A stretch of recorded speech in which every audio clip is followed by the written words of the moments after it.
a dancer and an instructor, exercise is kind of a core part of my identity. I rely on it to feel good and to express myself. I understand what a healthy lifestyle is supposed to look like. I know the advice, I've lived it, and I've always been someone who listens to my body, respects it, fuels it, and challenges it, which is what makes this chapter so frustrating, because right now I'm dealing with a level of fatigue that I can't just push through, I can't out-train, and I can't fix by doing all of the right things.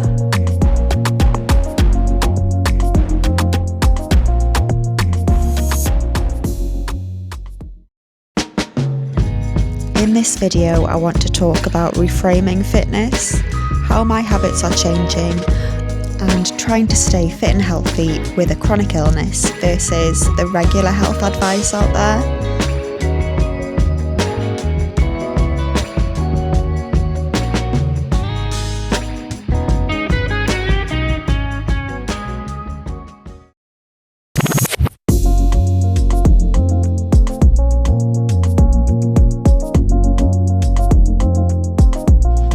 Hi, I'm Bethan. I'm a dance and fitness instructor, and I also have Crohn's disease, which is an autoimmune condition which affects my energy levels as it is. But recently I've developed more severe fatigue symptoms, and I've also got pain in my pelvis every day due to a build-up of fluid. There's a lot of sadness in not being able to do what I used to do. And it's been really hard emotionally, and if I'm honest, there's also anger, not because I think that I've done something wrong, but because I know I haven't. So I've had Crohn's disease for over 24 years. I had emergency surgery which resulted in an ileostomy bag when I was 11 years old. So I'm used to living with a body that doesn't always cooperate. I've always been active. I started dancing when I was 2 years old. So I have a real passion for fitness and for well-being. And the reason that I am an instructor is because I want to help other people understand the fragility of health and just being able to celebrate, being able to move and express ourselves whilst we can.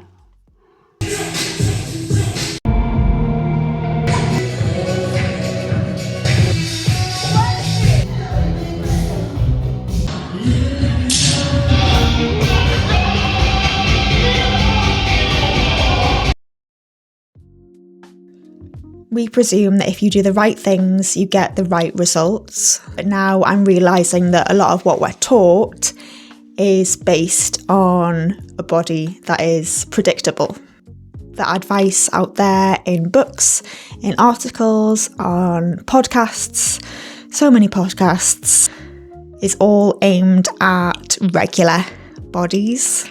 Optimising your health, being your best, about creating the perfect morning routine, progressive overload, eating XYZ. But what about if you can't eat those things? What about if you crash after just doing minimal exertion? What if you live with pain every day? What if you end up in a worse state for showing up and doing the expected thing? It becomes not only frustrating, but really confusing. I'd like to open up this conversation as someone who's in the fitness world, but also deals with a chronic illness.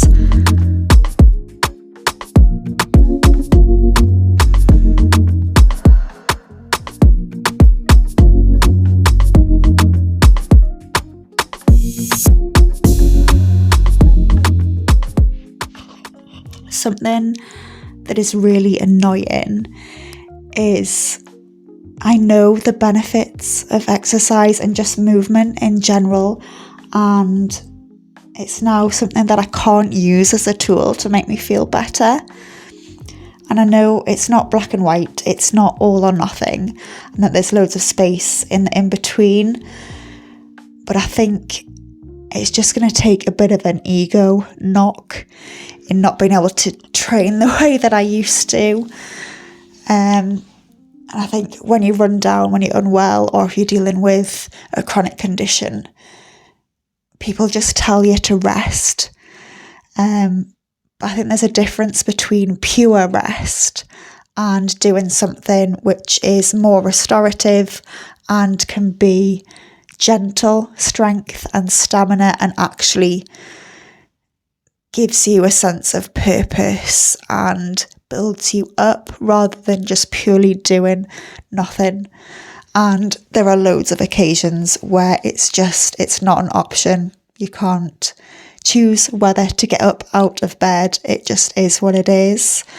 And you just have to roll with those times as well. But for me, I am able to get up and move my body in some way. It's just not at the level I used to. I could do that, but I know that it would just set me back so much and I would need days on end just lying down. I would crash so much afterwards. So one of my biggest struggles is that I can't always predict how I'm going to feel the next day. So I can't set a structure or a routine to stick to week. So I heard about using a menu rather than having a routine, which I think would soften the defeat of not being able to stick to a more traditional standard exercise program. I teach senior fitness a lot, so that actually aligns with where I'm at personally. And off the back of me not feeling well, I developed a class which is received really well, and it touches on strength and balance and moving mindfully. But I only teach that once a week. So I think if I was to say break that down into smaller chunks to be able to add to a menu of different options, I think that could be a good option for me.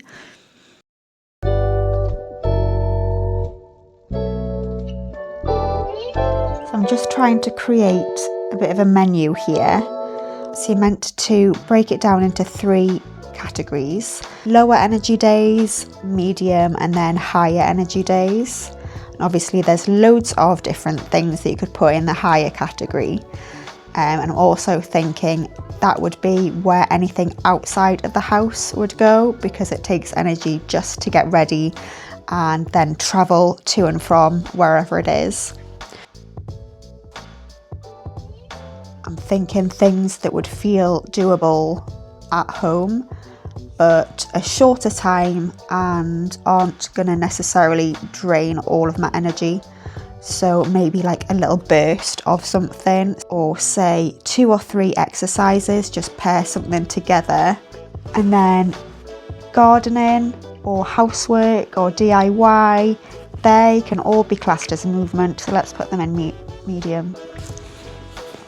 My lower category is proven to be a little bit harder to think about. So in there I've put things like meditation and breath work, because although they're not exercise, they are a physical experience. I use music as motivation, so I think if I could just put on a song and then move. So it could be a bit of stretching, it could just be trying to mobilise my body, or it could just be, some free dancing. I think that kind of lingers somewhere between low and medium. I've also put stairs in the lower category, and I could put something heavy at the bottom of the stairs, and then every time I go up, carry that with us. Although there is that stair that I think most people have, where you put stuff on it that's meant to be then taken upstairs. So there's a strong chance that heavy thing will then just live on the step with everything else. But that is something I think I could consider as strength training, without it being a full sweaty session. Now that I've got a list of some different options, I think I want to simplify it, because I think if there's too many things to choose from, I might then just get a little bit overwhelmed and not be able to pick anything. So I'm thinking having 3 or 4 different items on the menu for each category, and then just take it from there. It could be that I just want to do something different altogether when it comes to it, but we can only try. Rest is productive. Repeat after me. Rest is productive. I think some people see having a rest, a lie down, a nap is something that's nice and cozy, and a bit of a treat. But for us, we know that rest is actually a necessity. I have a hard time with this because I thrive on productivity, but I'm trying to remind myself that taking time to rest is me actually looking after myself, and to not wait until I'm totally exhausted to take the rest. I think there's a difference between being absolutely shattered and not being able to keep your eyes open, and purposefully taking a break and resting your body and your mind.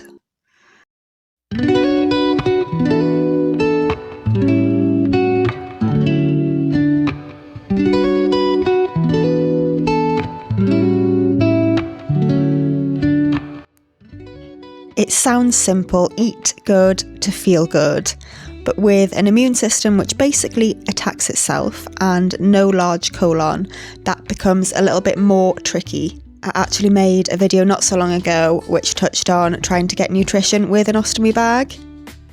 If you have gut issues, you'll already know the discomfort that eating vegetables or high fibrous food can bring. So although fibre is meant to promote good gut health, when you have a sensitive bowel or no bowel at all, it becomes a bit of a catch-22. But there are ways around it, and it's, I guess, just about experimenting with food. Everybody's body is different, and it just is about cooking things differently, putting them together differently, and finding something that you can tolerate. There's no chance that I could eat these nuts raw, so putting them in a smoothie is a way to get the benefits without having to digest them.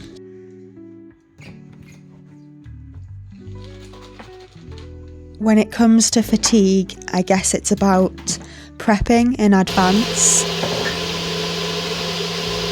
for lower energy days. So having things in the fridge or freezer that's pre-made, and using things like pre-chopped vegetables. It takes time to obviously prepare all of this, but then it's so helpful when you just don't have the energy to prepare a meal. So something new in the cupboard is this, which is creatine. So this is something new to add to my healthy habits calendar, which is over here. So usually creatine would be used for athletic performance, to help your muscles, to help the energy production in your muscles, but there is now more research being done, proving it to be useful as just an all-around health supplement. Worth a shot, because I'm at the point where I will give anything a go. So I've got some, and I've got my mum some as well, because she has chronic fatigue, and I thought it was worth just trying to see if it makes any difference at all. Obviously supplements can be helpful to add to your diet, but there is a lot of junk around, so it's worth putting in a bit of time to research what is going to be worth your money. I'm a little dubious of brands that use celebrities to promote their products. At the end of the day, the health world is a multi-million-dollar business, but you make your own choice with that.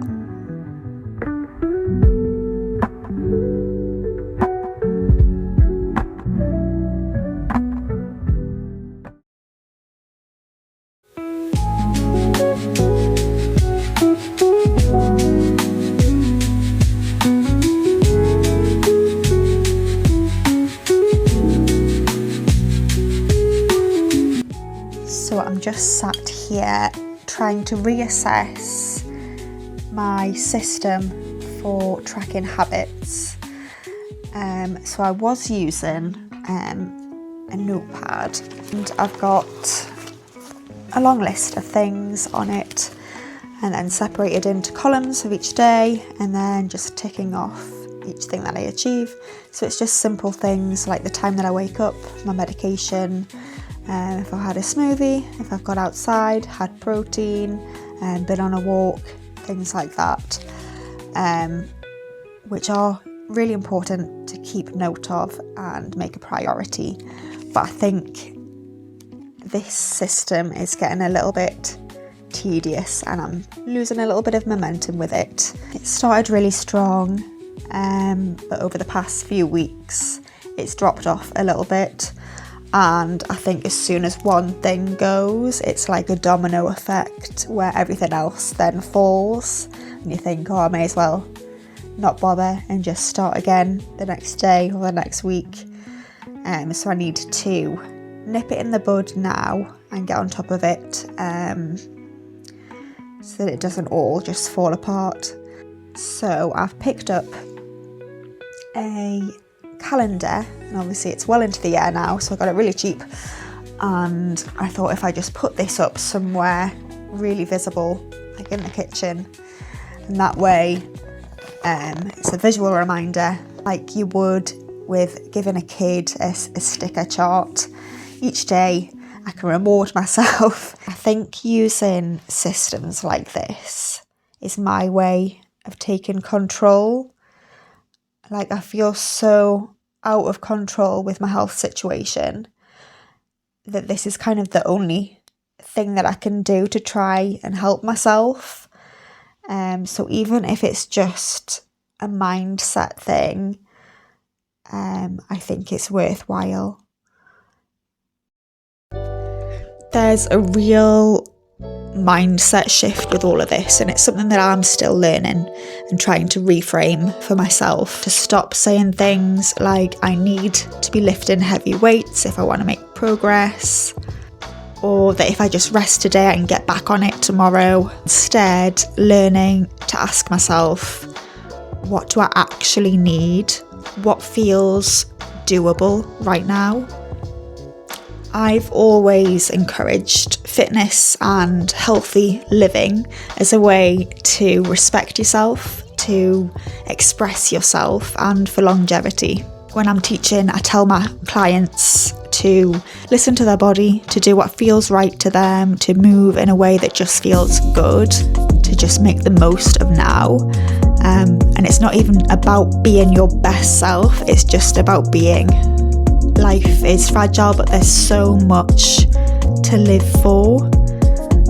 I think I'm realising that my fitness regime isn't solely about lifting weights and eating healthy. It goes deeper, maybe it goes further, that into a more holistic, somatic manner.